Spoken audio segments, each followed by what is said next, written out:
Já, fyrirgefðu. Hérna bara. Það heldur gott að ná í sigur, loksins. Já, ég meina, sérstaklega búin að tapa 7 í röð og þá er gott að vinna en það er alltaf mikilvægt að vinna og við erum bara konum með 5 sigra núna, sem er bara flott. Já, þið eru ekkert á slæmu staði í deildinni ef þið takið nokkra viðbót. Nei, ekki, við vinnum nokkra viðbót og förum á svona, í rauninu höndum dampi að þá eigum við alveg að geta gert gott mót. Já, leikurinn var dálítið skrítinn, fannst mér svona á köflum en svo náðu svona koma ykkur inn í hann. Gert dálítið hægt. Já, mér varst þið svo rosalega passífið til að byrja með. Við vorum bara svona vantaði svolítið að losa beislið og bara láta vaða.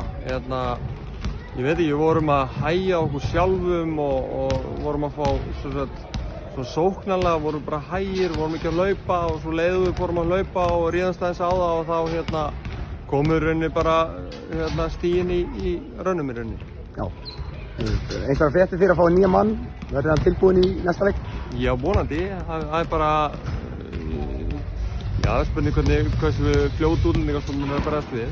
En já, ég vona það að hann verði kominn í næsta leik. Hvernig típa er þessi leikmaður? Þetta er svona fjarkidristur, hávaxinn fjarki og hefur verið að spila þrist og svo síðustu 2 ár meira fjarki. Takk fyrir.